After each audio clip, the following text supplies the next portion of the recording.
ನಮಸ್ತೆ ಕರ್ನಾಟಕ. ಎಲ್ಲರೂ ಹೇಗಿದ್ದೀರಾ? ಎಲ್ಲರೂ ಚೆನ್ನಾಗಿದ್ದೀರಿ ಅಂತ ಭಾವಿಸ್ತೀನಿ.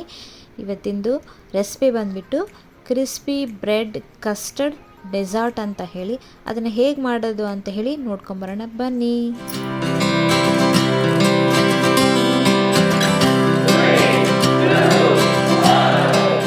ಮೊದಲಿಗೆ ಹಾಲು ಕಾಯಿಸ್ಕೋಬೇಕು.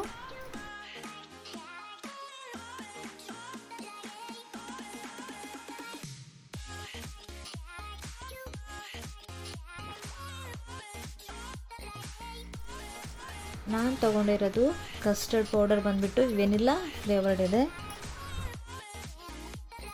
ಕಸ್ಟರ್ಡ್ ಪೌಡರ್ನ ಒಂದು ಬಟ್ಲಿಗೆ ಹಾಕೋಬೇಕು.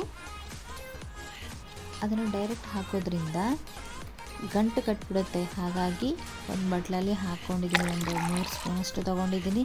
ಅದಕ್ಕೆ ನೀರು ಹಾಕಿ ಗಂಟು ಇರದೆ ಚೆನ್ನಾಗಿ ಕಲಿಸ್ಕೋಬೇಕು.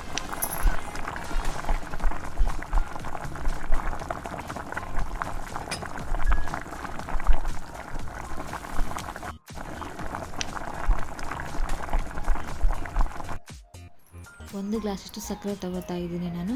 ಹಾಲು ಬಂದುಬಿಟ್ಟು ಅರ್ಧ ಲೀಟರ್ ಇದೆ. ಅರ್ಧ ಲೀಟರ್ಗೆ 1 ಗ್ಲಾಸ್ ತೊಗೋತಾ ಇದ್ದೀನಿ. ಇನ್ನೂ ಸ್ವೀಟ್ ಜಾಸ್ತಿ ಇಷ್ಟಪಡೋರು ಇನ್ನೂ ಸ್ವಲ್ಪ ಹಾಕೋಬೋದು. ನಾನು ಇಷ್ಟ ಸಾಕು ನಮಗೆ. ಹಾಲು ಕುದಿ ಬರ್ತಾ ಇದೆ. ಇವಾಗ ಇದಕ್ಕೆ ಮಿಕ್ಸ್ ಮಾಡಿರುವಂತಹ ಕಸ್ಟರ್ಡ್ ಪೌಡರ್ನ ಹಾಕೋಣ. ಚೆನ್ನಾಗಿ ಕೈ ಆಡಿಸ್ತಾನೆ ಇರಬೇಕು ಅದು ಹಾಕೋವಾಗ, ಇಲ್ಲಾಂದರೆ ಗಂಟು ಕಟ್ಟಿಬಿಡುತ್ತೆ.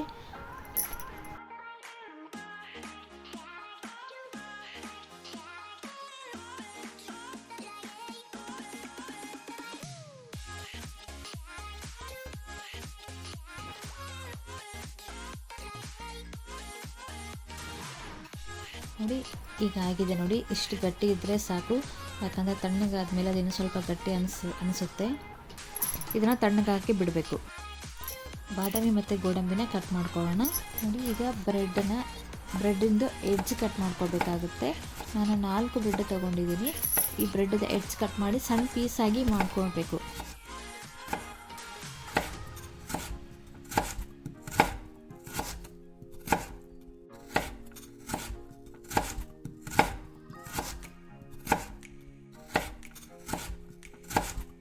ನೋಡಿ, ಈ ಥರ ನಾನು ಒಂದು ಬ್ರೆಡ್ಡಲ್ಲಿ 4 ಪೀಸ್ ಮಾಡ್ತಾಯಿದ್ದೀನಿ.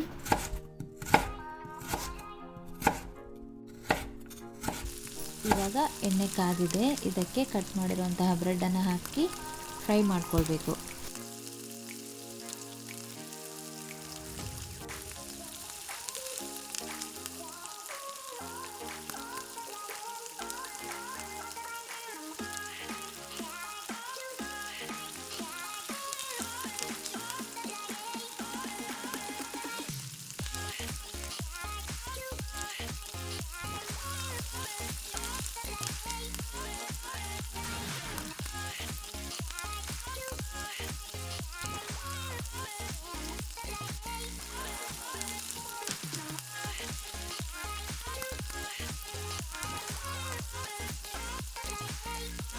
ನೋಡಬಹುದು, ಬ್ರೆಡ್ ಕಂದು ಬಣ್ಣ ಬರೋವರೆಗೂ ಹೊಡ್ಕೋಬೇಕು. ಇಷ್ಟು ಸಾಕಾಗುತ್ತೆ. ಇದನ್ನು ತೆಗಿಯೋಣ.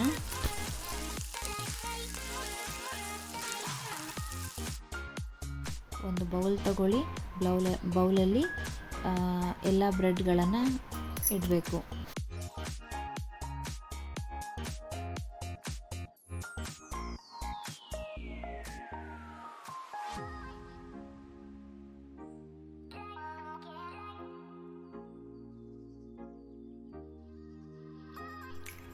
ನಂತರ ಕಸ್ಟರ್ಡ್ ಮಿಲ್ಕನ್ನು ಅದಕ್ಕೆ ಹಾಕೋಬೇಕು.